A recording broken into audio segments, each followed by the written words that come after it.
Hi, this is Dr. Karen Wilson Starks, your host for the Voice of Leadership, the show for business executives and global corporations who appreciate a principled biblical lens on leadership, featuring the song Consuming Fire by gospel jazz saxophonist Ron McMillan. You are listening to our Resource Renewal Series featuring shows for times such as these.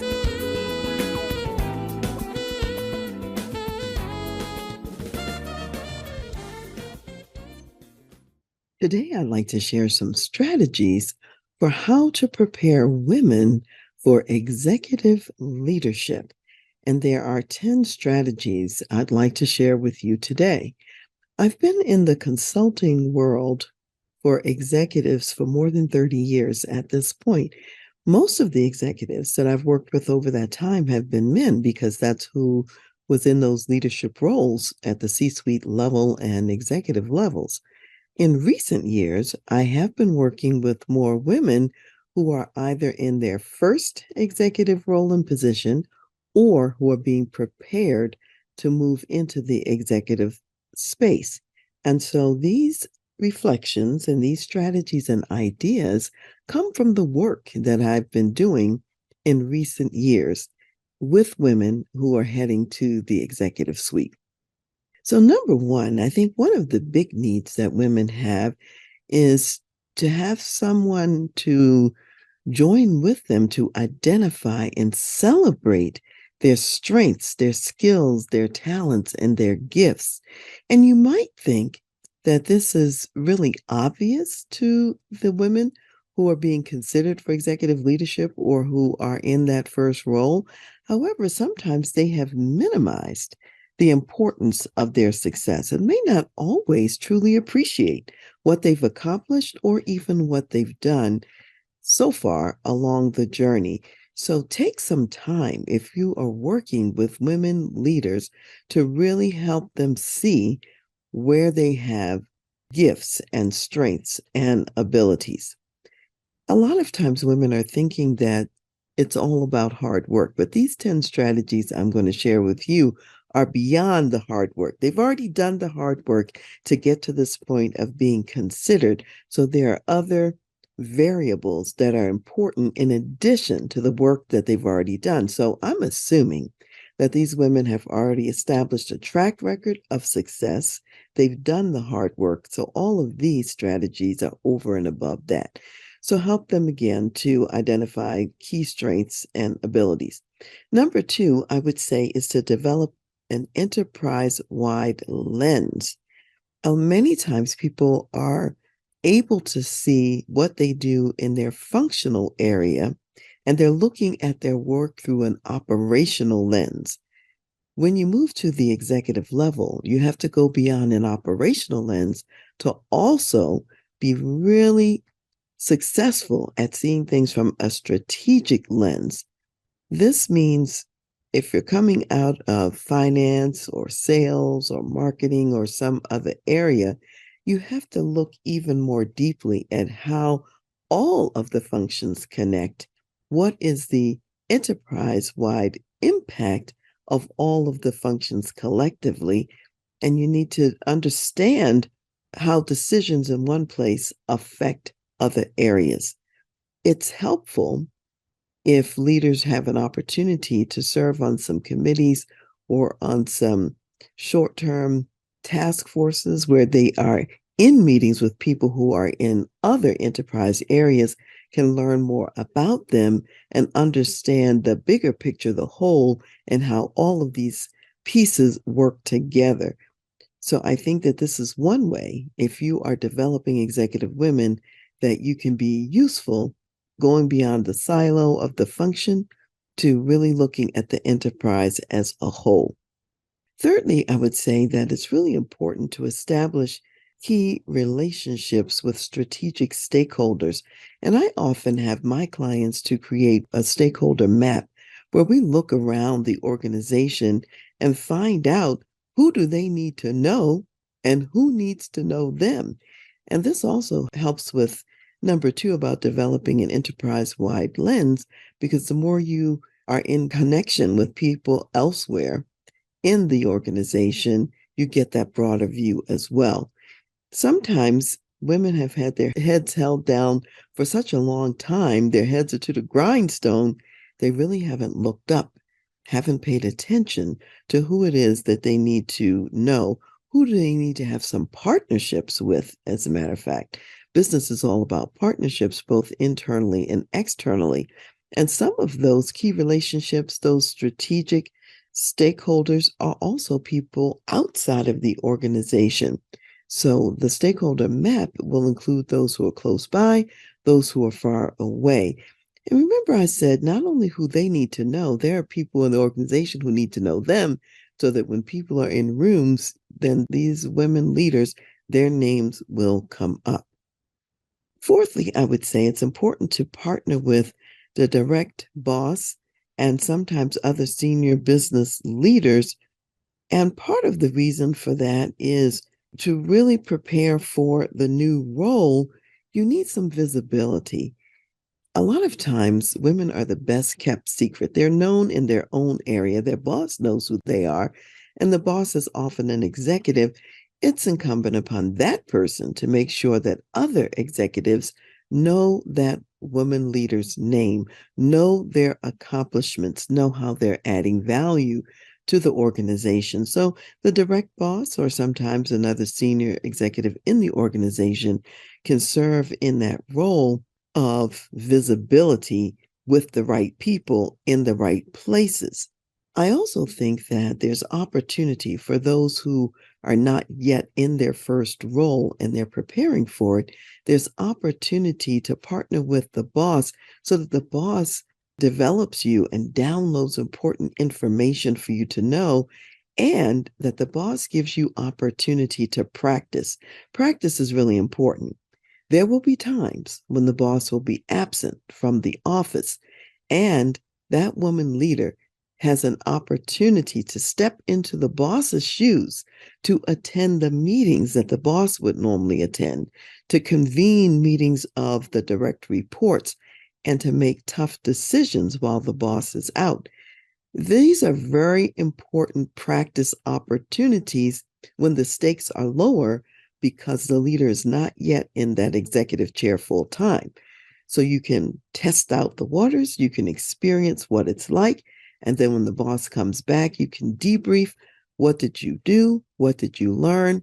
And reflect on that experience so that you learn something for the next time. And while the boss is still in place, the boss may give you additional input, additional feedback about how well you did and what else could be considered and what else you could do with the circumstances that you faced in the boss's absence. This allows that woman leader to further see a picture of where they're strong, where their strengths are operating, and also where additional development is needed. So I think this is a really important opportunity to have if there is that chance for overlap, or to serve with a boss who's in the executive chair before you actually get to the executive chair. And everything I'm talking about, by the way, male leaders also need to know these things. However, sometimes along the way, they've already had people pouring into their lives and showing them some of these ropes. With women, very often, they have not had those kinds of resources to come alongside them to show them and demonstrate what's possible and also what's necessary for success. So, number five, I would say some information and instruction on how to delegate effectively. One of the things I think that women get concerned about, even more than men very often, is that when they are delegating work to their direct reports and to their team members, perhaps they're now overloading their team members. And they're very sensitive to this issue because they've been overloaded their careers by the bosses that they've had. And often the plate was overflowing and way too full. And so sometimes, in the effort to balance developing that direct report in a new area, enhancing that direct report skills with the delegated task, and also balancing, making sure that that leader under them has balance in life and is not overloaded, sometimes the women leaders will err on the side of not delegating enough. And very often they will retain too much on their own plates. So, what's going to be really important is to identify the task on your plate that someone else could really do if you're a woman leader, and something that would also develop the skills of that person you delegate to. So it's value added for them in their careers, and you retain on your plate only those things that only you can do. Anything anyone else can do, for the most part, you want to offload most of those items and retain the more strategic items that require your input as a woman leader. So I think that when we talk about delegating effectively, it's not only recognizing that the tasks delegated do develop the person who the task is delegated to, you also want to spend some time helping that person to identify what the priorities are of all the tasks they have on their plate. And those priorities may change from week to week, day to day. And that's okay. That's the dynamic nature of business. So you may have to meet with them on a more frequent basis to figure out which tasks need to be prioritized at this time. That way, those who you're delegating to know where to put their energy. So they may have 10 things on the list, and only 3 are the current priorities, and they're getting those done before they move to the next items. Now, tomorrow, that priority list may shift, and that's fine, so long as everyone is informed about it. You and the leader both know about it if you are that woman leader who's doing the delegating. So setting priorities is really important. The other part about delegating effectively is you don't want to delegate and then abandon the person. You want to delegate and stay in touch. See how that task is going, see how they're progressing, see if they need something along the way, more support from you or somewhere else in order to be effective at the delegated task. So as we can see, learning to delegate effectively is a little bit bigger than what we often think it is. So that's an important one. Number 6, I would say, is building confidence in the leader's realization that she has what it takes to really serve at the executive level. And a lot of times people mistakenly assume that the executives are materially different from how they are as effective business leaders. However, if you're being considered for an executive role, you already have what it takes. That doesn't mean you already know everything. Of course not.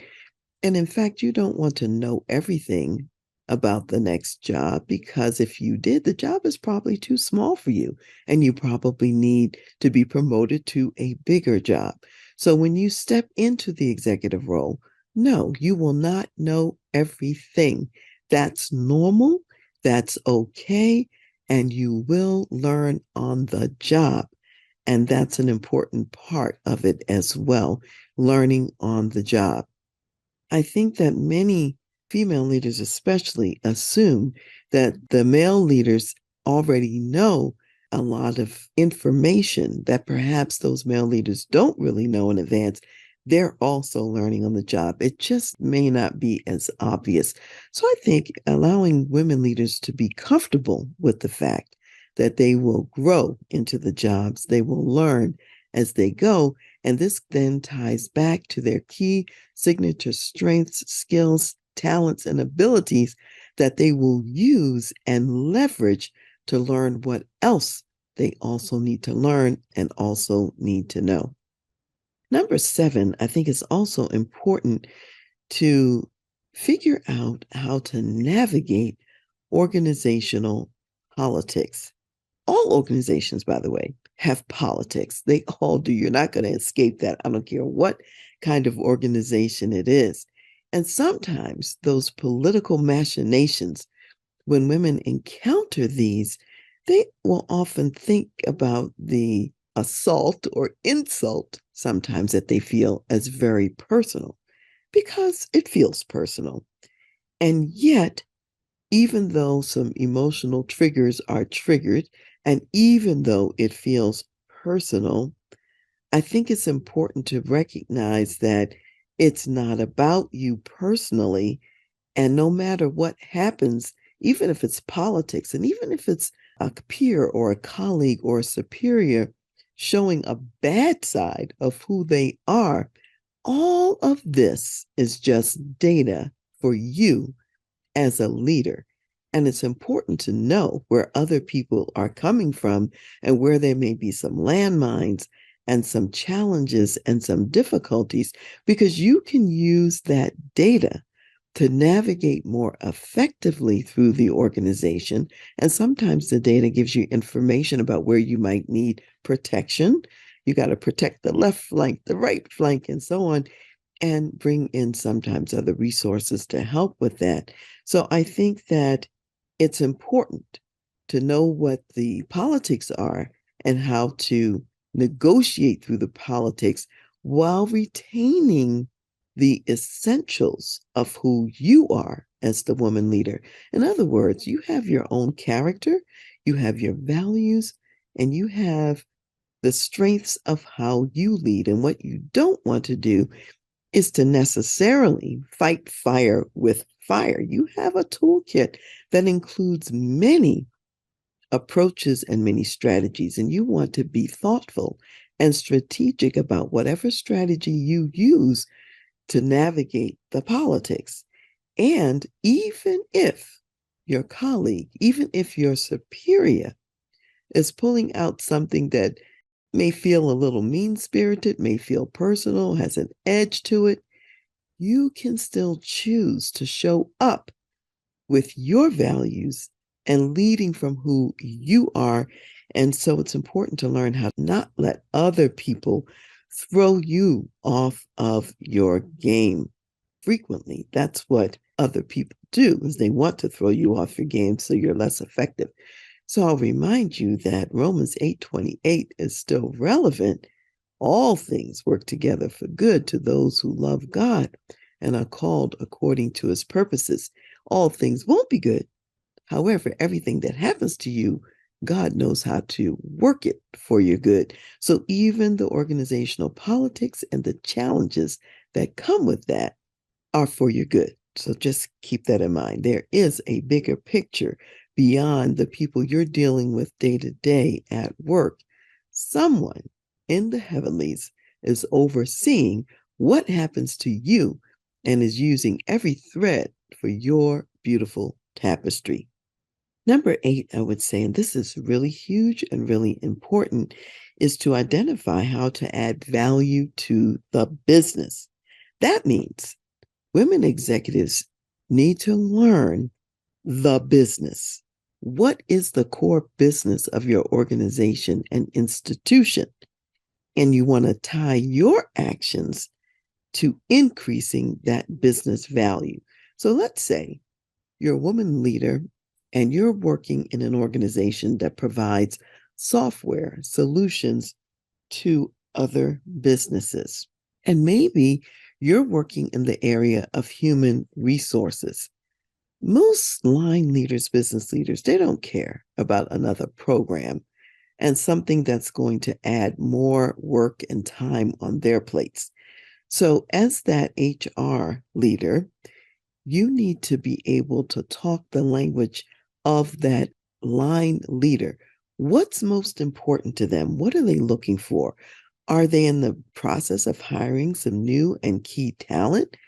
Well, you want to have HR processes in place such that they can quickly and easily recruit that top talent, the kind that they're really looking for, which means that it's a human resources professional. You're listening well enough to be able to identify the qualities, the experience, the talents, skills that these new hires need to have in order to fulfill what is needed in the organization and by that line leader executive. And as you think about recruiting, you also want to think about retaining those people. Maybe there's something in the benefits package that makes a difference to the new leaders that you're recruiting and who are coming in now. You don't want to lose the high quality people out the back door because you haven't thought about what also retains them, which also means you want some robust systems in place for onboarding, for integrating them into the organization, for making sure that they're trained and that they're skilled for the job that they have as they're coming on board. A lot of times when people are neglected at work, they don't sense that others care about their development. They're just kind of thrown into the deep end of the pool.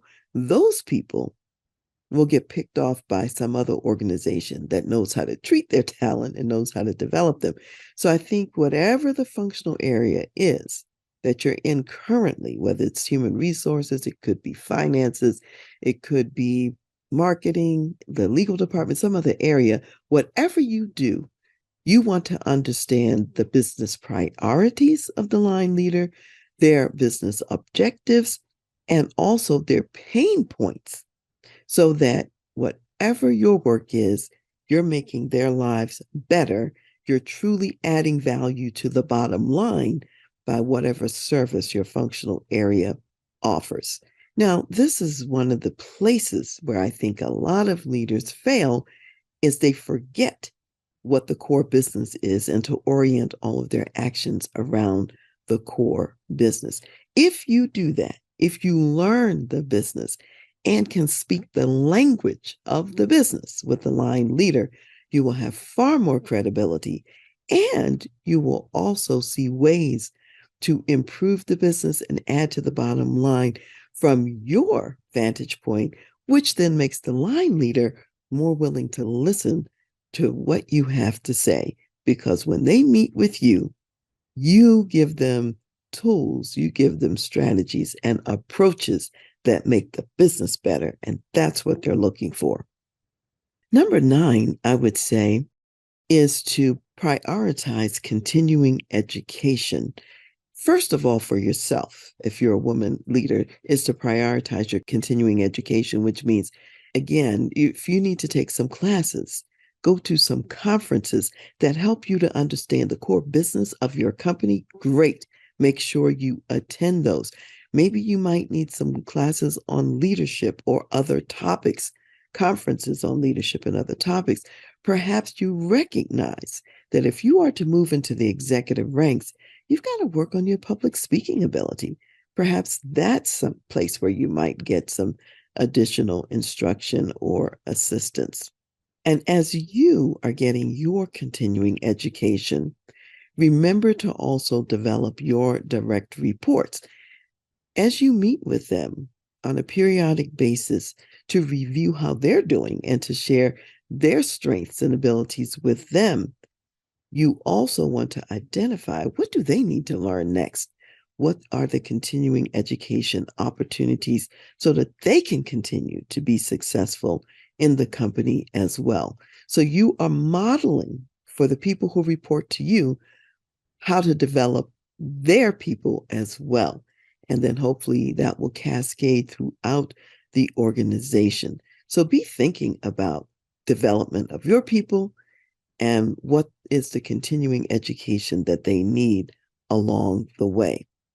I would add to this that you want to set up some feedback mechanisms. That means you want to have feedback from those who are higher than you are, above you in the organization, bosses and other senior leaders, and you want feedback coming from the ground up from direct reports and other people about how you're leading and the initiatives that you're putting in place.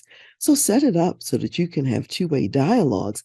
And as you're meeting with your direct reports, ask them what they would like to see you do more of, what they'd like to see you do less of, and what they'd like to see you do in a different way. Maybe something that you're not doing at all at this point. It could be something new that they think would be beneficial to them or beneficial to the organization. So remember to get feedback and then also give feedback to those who report to you.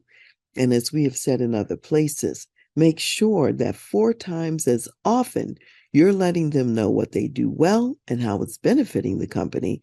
And then that one time out of five, you let them know something that they could improve on. So give feedback and also be open to receiving feedback. And this is all part of your continuous education, your continuous growth and development. Number 10, I would refer to as obtain resources, both internal and external, so that you get to where you want to go. You get there faster and you get there prepared. And one of the statements I use in my own business for how I come alongside my clients is that I elevate and accelerate their leadership impact. And that's important because the pace of business these days is very fast. And you want to go at the trajectory that is at pace with the business. You don't want to lag behind. So that means bringing some resources around you. So I'm going to name a few of those resources that are important, both inside the organization and outside of your organization, because you may have career opportunities in beyond your company. It may be at another institution that you'll go to in the future. You want to have some sponsors and some champions, some people who are at a senior executive level who are familiar with your work and again can mention your name in the right rooms so that you have the opportunities that you want in the future. Now, because these people are mentioning you, it's very important for you to keep them informed about what future opportunities you're looking for and what you're seeking to do in the future.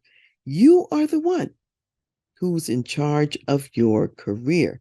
And gone are the days when companies are primarily responsible for looking at each person and figuring out where you might serve best in the future and making sure you have those opportunities. We hope that that happens. However, sometimes it doesn't.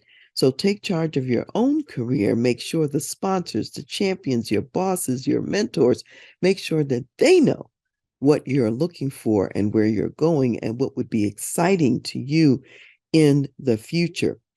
And also be open to what they might suggest that you hadn't thought about. There could be a future opportunity that you hadn't considered, and yet it would be perfect for both your desires, your interests, and also the skill set that you have and where you're going in the future.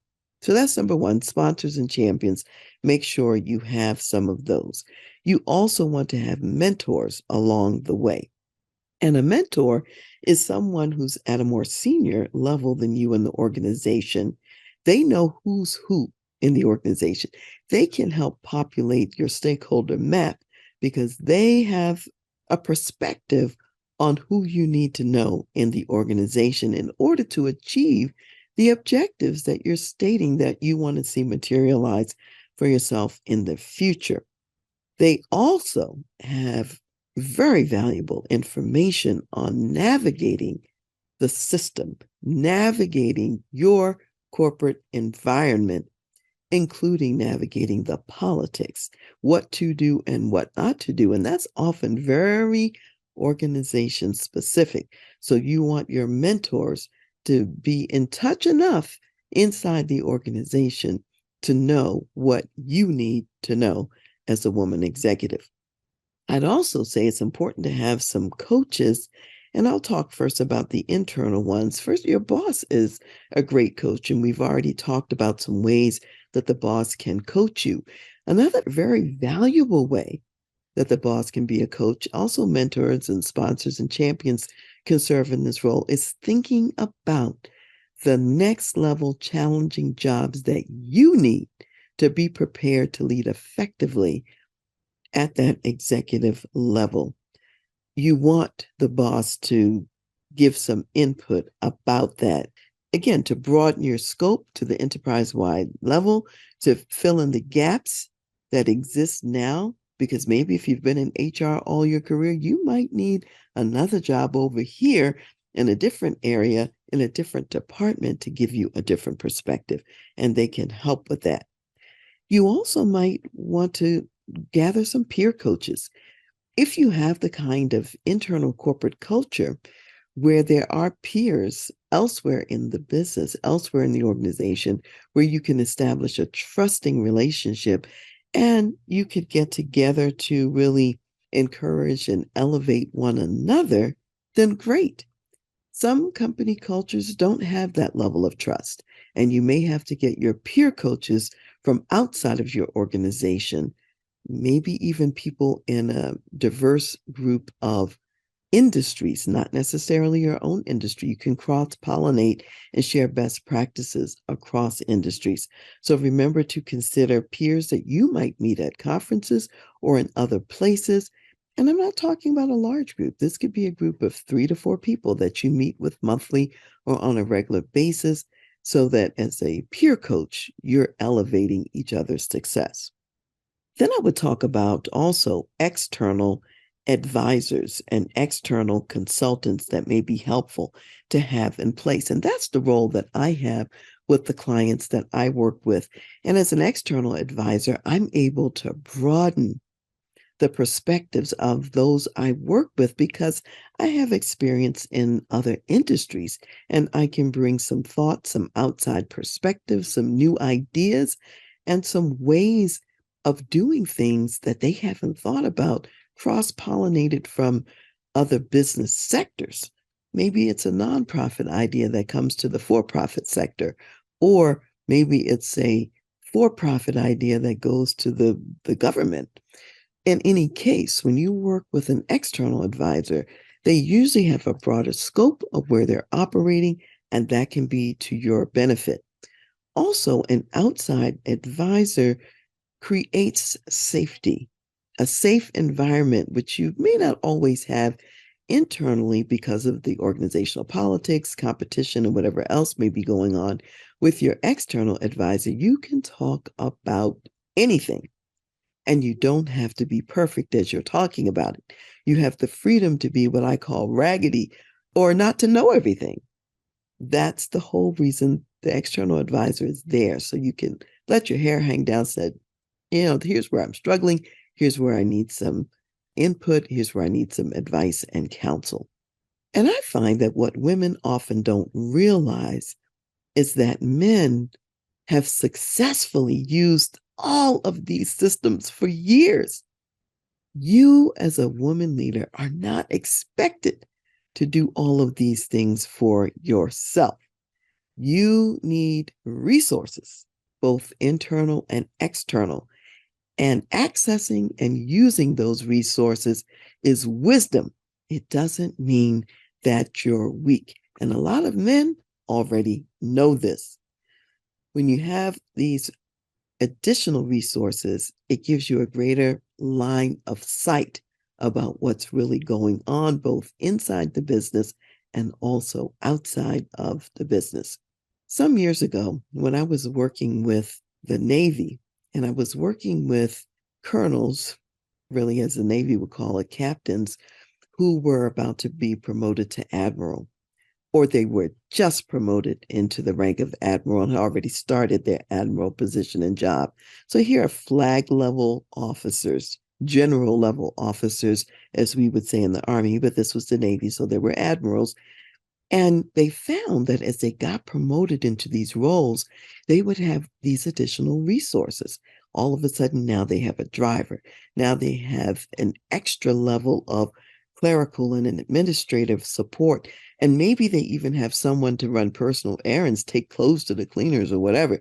And some of the women leaders like, well, why do I need that? Well, you need that because the military is paying you to focus on these strategic issues. They don't want to waste your time on things that take time and that keep you away from the strategic leadership role. And so these are not nice to haves.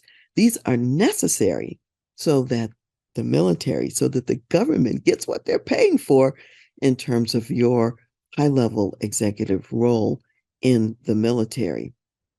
I find that even when I travel and I'm going to a client location, there are times when I may have an hour's drive to get to where I am, to where they are after I've landed in their city.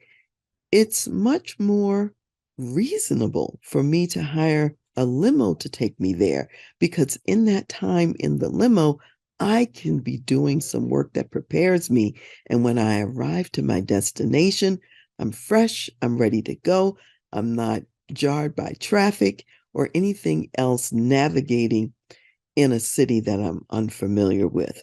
Same thing's true with traveling on the airplane, traveling internationally. It may be more appropriate to travel business class or first class so that you can get your work done, arrive rested in the right frame of mind rather than being squeezed into a center seat in the back of the plane and you can't get anything done. Plus, you arrive to your destination worn out. So, these are things to think about. I also remember when I was in the military, there were women who were being promoted and advanced ahead of schedule, and they were skipping some preparation and some levels. And as an advisor to commanders and leaders at the time, one of the things that I shared with them is that these women did not have the same benefit of their male colleagues who had years of preparation before they got to these senior leader roles. And the women were being promoted quickly because they wanted women in higher level positions and they didn't have the women in place already. So we talked about what those women were going to need as these additional resources and supports to make sure that they were successful and that they did not derail.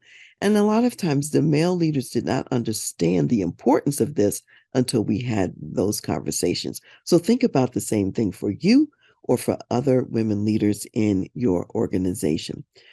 So I will just summarize briefly the 10 items that I've covered today. Number one, identify and celebrate the strengths, gifts, and talents of the women leaders. Number two, develop an enterprise-wide lens, help them to do that. Number three, to establish and nurture key strategic relationships in the organization. Four, to partner with their boss and other senior leaders so that they can better prepare for the executive role. Five, learn to delegate effectively. Six, build confidence in their abilities. They are in the right place at the right time. They are prepared for executive leadership. Number seven, learn to navigate organizational politics. Number eight, add value to the business. Number nine, prioritize their continuing education. And number 10, obtain internal and external resources like sponsors and champions and mentors and coaches and advisors and consultants. I'd like to close today's segment with a verse from Proverbs, the 22nd chapter, and verse 29. And when you hear the word man in this verse, I want you to think of any person, because this applies to any person, whether male or female. And in God's economy, he created male and female, and he called them man collectively. So you've got man, you've got woman, and you've got human. So man is all inclusive in this case. So the verse says, do you see a man who excels in his work? He will stand before kings. He will not stand before unknown men. So, women, what I want you to know is the sky is the limit. You can go anywhere you want to go. And as you excel in your career and bring your A game and excellence, you too will serve before proverbial kings and queens in the business industry. So to your success, and I'll see you next time. What does it take for women to land the corporate CEO role? That's what we're talking about today. I had the distinct pleasure of attending a conference called Lead With Her, Empowered Voices. This was a conference sponsored by Duke Corporate Education, and it was the brainchild of Sharmila Chetty, the CEO of Duke Corporate Education. There were a number of global women CEOs and executive leaders who were speakers and who were present at the meeting. I'm just going to name a few of them.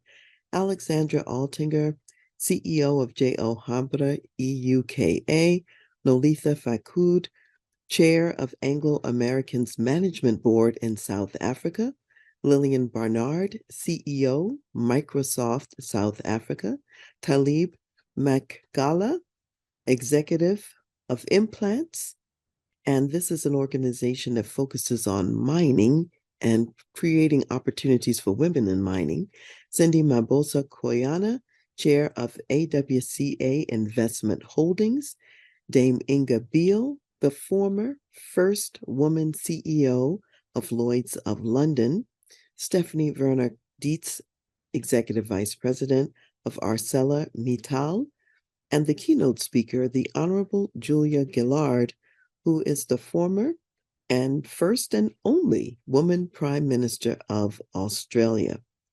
There were also a number of other women executives in attendance, as well as many people who were chief learning officers, chief people officers, chief diversity, equity, and inclusion officers, and many other talent and development professionals who were present. I'd like to start with some lessons from Dame Inga Beale, who was the first woman CEO of Lloyd's of London. And I'd like to share something about her experiences. And Lloyd's of London is in the insurance and insurance market, and they have developed a very diverse and broad and large market of insurance entities. Dame Inga is the person who claimed that it was really diversity targets that were responsible and necessary for her success and progression forward. And I'll say more about that. She spoke on the subject of how to win when you are the only woman in the room. And that was certainly her experience for a lot of her career. Dame Inga Beale grew up in a small town in the UK. And from the beginning, she always had difficulties feeling and being different. In her family, she was a middle child, the only one with dark hair. Her siblings all had blonde hair. They hung out together, and they made her believe that she had really been adopted, which really wasn't the case. So she grew up feeling a little bit different and spent a number of years really trying to fit in her business career with the guys who were in the industries where she operated. She says that feeling different truly impacts your productivity and engagement, and not necessarily for the better. She ultimately moved to London. She wanted to be in the big city and see what opportunities were there, and she landed a job in financial services. She was on a team of 35 people, and she was the only woman on the team. Her only outlet was her rugby play. She was on a rugby team and she played games after work and during her off time, and that was her one way of relieving some degree of stress.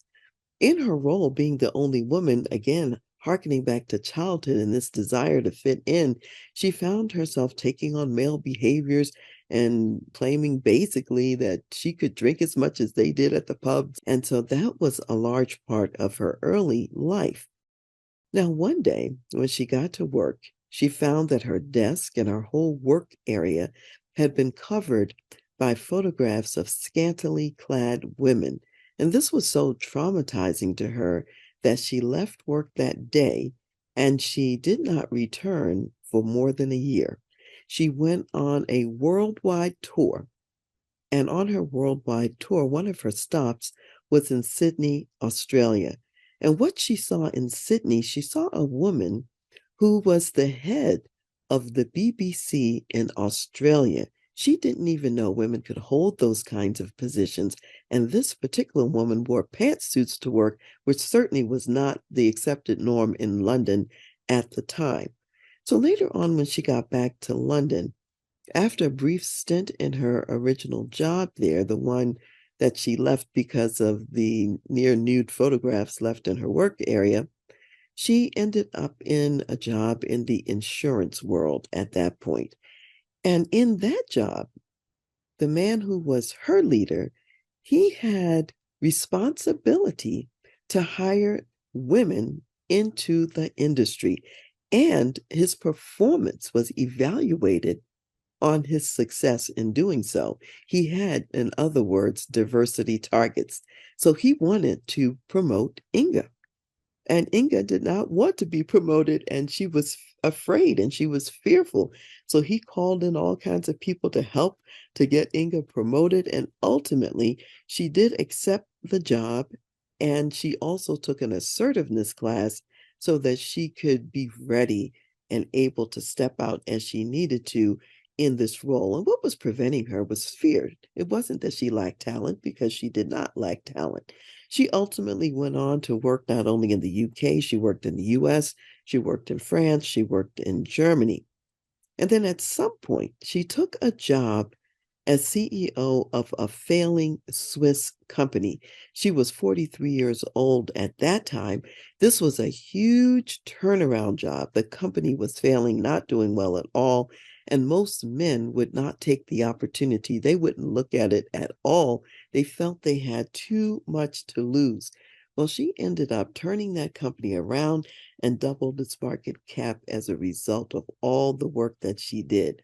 So when she finished her work in Switzerland, she moved back to London, and she was running one of the Lloyd's companies. So she was, if you will, a CEO of one of the smaller businesses under the Lloyd's umbrella.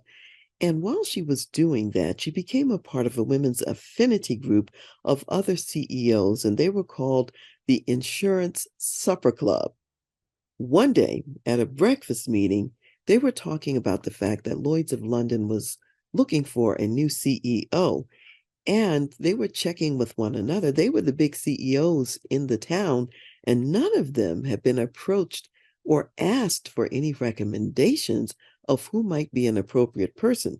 So they assumed that since none of them had been asked to provide recommendations, that probably no women were being considered. So they hatched a plan. They decided that they would have Inga and another one of their members to contact the chairman of the board of Lloyd's and to have a meeting with him. So they went in, they had the meeting, they expressed their concerns that no women were being considered for the position. Long story short, Inga was one of, I think, two women who were asked to apply for the job. And as she was going through the interview, she thought to herself, oh, this is probably just some token exercise because we brought this issue up. She really didn't think she had a chance of being selected. However, she ended up being selected as the CEO of Lloyd's of London, and she was the first woman to be selected in this role after more than 325 years of male leadership. So from her story, there are a few things that I extracted that I wanted to bring out and share with you. Number one, believe in yourself. And after she came back from Australia, she determined she was going to do that. Number two, go out, see a broader view, whether that's internationally, outside of your country, outside of your industry, but somehow get outside of your normal day-to-day operations so that you can get inspired by what others are doing and what others are accomplishing elsewhere. Number three, take advantage of opportunities like the diversity targets that her boss had. There will be times when your organization incentivizing people to really move in some new directions. Should that happen to come to your doorstep and you can benefit, great, take advantage of it. Number four, continue to learn and to grow and to educate yourself. And in Inga's case, her assertiveness course was part of her own personal development and growth. Number five, chip away at the glass ceiling to the top. There's always that glass ceiling. You can see your way to the top, but you can't always get through that glass ceiling. So chip away at it. And six, get rid of the fear that seals the crack in the glass ceiling that you're making. So chip away at that fear, as she had to do to take that first big promotion. Number seven, avoid the trap of hiring people just like you. It may feel more comfortable to hire people just like you.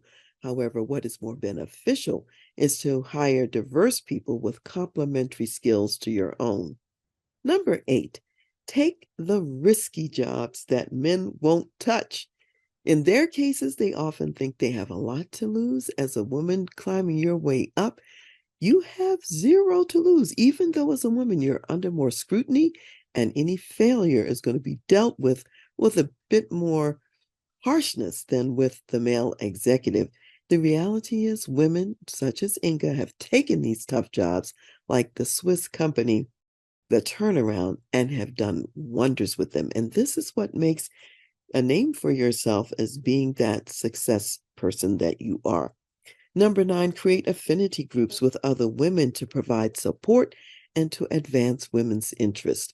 One of the things that Inga said is that the men in Switzerland, they got that kind of camaraderie because they all had been in the army together, and that's how they built it. So women sometimes have to come up with other ways to get these things done. I also would like to share with you a few nuggets from Honorable Julia Gillard, who was the first and only woman prime minister in Australia. And in her case, she was dealing with the issue of misogyny. And misogyny is the intense dislike of, contempt for, and ingrained prejudice against women. It is a particularly onerous form of sexism that's used to keep women at a lower social status than men and to maintain patriarchy. Typically, when people are practicing misogyny, they're paying attention to a woman's appearance, her sexual activities and behaviors, how sweet she is, and how submissive she is. So, this indeed can be a problem. Julia Gillard was very famous for a speech that she gave in Parliament where she was calling out and dressing down a male colleague of the opposition party who was involved in very egregious misogynistic behavior. And she says this whole misogyny issue is like a cancer in organizations today. Some of the things she talked about, she says that structures and stereotypes are in large part what hold women back. And she says gender equality is better for men too, because the stereotypes also keep men in very circumscribed roles. And there's some research she cited where men who are caretakers at home and who are watching the children are generally not respected by either men or women. And there are also certain career fields that a man not get a lot of support for if he chose to go into that field. She also indicated that we need men as allies to promote gender equality. And she says men are more likely to be believed when they call out a gender problem, perhaps because people don't see them as really having such a dog in the fight. It's not for personal interest that they're necessarily doing it or for personal gain. And I see a parallel to the civil rights movement in the United States. It was necessary to have white allies because they held the power positions, and again, they could speak to their white colleagues and have the credibility to do so. So the civil rights movement would not have had the gains that it ended up having without having white allies, and women need male allies in the gender equality movement as well. She went on to say that it's the collective voices that have more power. So it's important to collect with other women and to collect with men as well. An issue was brought up that some men are wanting to have an International Men's Day as well. And one of the things that Julia Gillard said about this is that there's always going to be some kind of a backwash that occurs when there's forward progress. Now, what I say about it is a little bit different. I say that men may also need some affinity groups because the whole workplace has changed post-COVID. And as gender roles change, it affects both genders in any case. And men may need their specific groups to figure out their roles as allies. I have a client where the white males got together, created an affinity group so they could figure out how to leverage their position and power to promote diversity in their organizations and to partner with diverse colleagues in order to make a difference in workplaces. So, in my opinion, there is room for various different constituency groups to have their own affinity group to include men, to include white men. Julia Gillard also said that it's important to use data to better explain and illustrate the issues that are going on when it comes down to gender and to gain the support of others. Also, if you have data, you can establish and enable benchmarking because you'll look at the data and the progress this year, and you'll look at it next year and see to what extent you've moved the needle. She says there's still an issue of women's unpaid work, meaning all the work in the household. Women still carry the brunt of it, even during COVID, when both spouses were at home and the woman was the higher breadwinner or income earner, she still had the vast bulk of the non-paid work of childcare, homeschooling, and everything else that was going on in the home. Also, the cost of childcare arrangements is a huge issue that impacts especially women in the workplace. And companies that want to be best places to work really need to think about this and unpack the possibilities of how they can make a difference and make this better. So what Julia Gillard also said is that it's time to start wargaming now, and I call it scenario planning. In other words, you're wanting to prepare for your future. You've been forewarned and forearmed by women who've gone ahead of you, who have already been in the CEO chair, so you can start making your plans for how you're going to lead yourself and others forward in the future. So in the words of Brenda, who was one of the Duke Corporate University moderators, she said, when God made woman, he was showing off. So stand up and stand out. So I'd like to close this segment today with a reading from the book of Judges from the 4th chapter, and I'll be reading verses 8 through 10. And before I read this, let me mention that Deborah was a prophetess. She was the wife of Lapidoth. She was a judge in Israel, and it was at a time when some enemies were coming against Israel, and Israel was afraid of the battle. And Israel, for a while at this point, had been kind of disobedient, if you will, to God. So in her role as prophetess, she got information, guidance, and instruction from God that said for her to call Barak, and Barak was to deploy a number of troops and to go to Mount Tabor. And when she assembled him and told him about this, he was afraid. He did not want to go. And here's what he said in Judges 4th chapter, starting with verse 8. And Barak said to her, if you will go with me, then I will go. But if you will not go with me, I will not go. So she said, I will surely go with you. Nevertheless, there will be no glory for you in the journey you are taking, for the Lord will sell Sisera into the hand of a woman. Then Deborah arose and went with Barak to Kadesh, and Barak called Zebulun and Naphtali. To Kadesh he went up with 10,000 men under his command, and Deborah went up with him. And if you don't know the rest of the story, Israel won that battle, and another woman, Jael, she's the one that took out the commander of the enemy army with a tent peg in her tent, and that was Sisera, the general of the opposing army. So 2 women got the glory for this difficult task that the man didn't want to do, even though God called the man to do the work. He insisted that Deborah go with him. So it's just further proof, women out there, that there are tough jobs to do, and you are more than capable and ready for the challenge. So rock on. See you next time.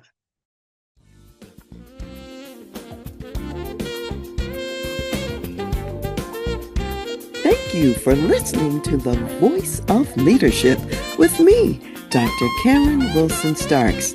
I am also your concierge executive leadership advisor, but when you need to make tough business decisions, facilitate executive succession and transition, develop your executive team, lead change, create a positive and profitable culture, or leverage marketplace creative advantage, you can reach me at Dr.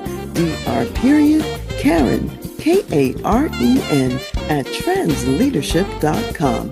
Also go to my website, transleadership.com, for more leadership resources and insights. I want to give special thanks to Ron McMillan, gospel jazz saxophonist and national Billboard recording artist, also known as Mr. Sirius XM Jazz Watercolors, for allowing us to use his gifted music on our show. Thank you for joining me today, and I'll see you next time.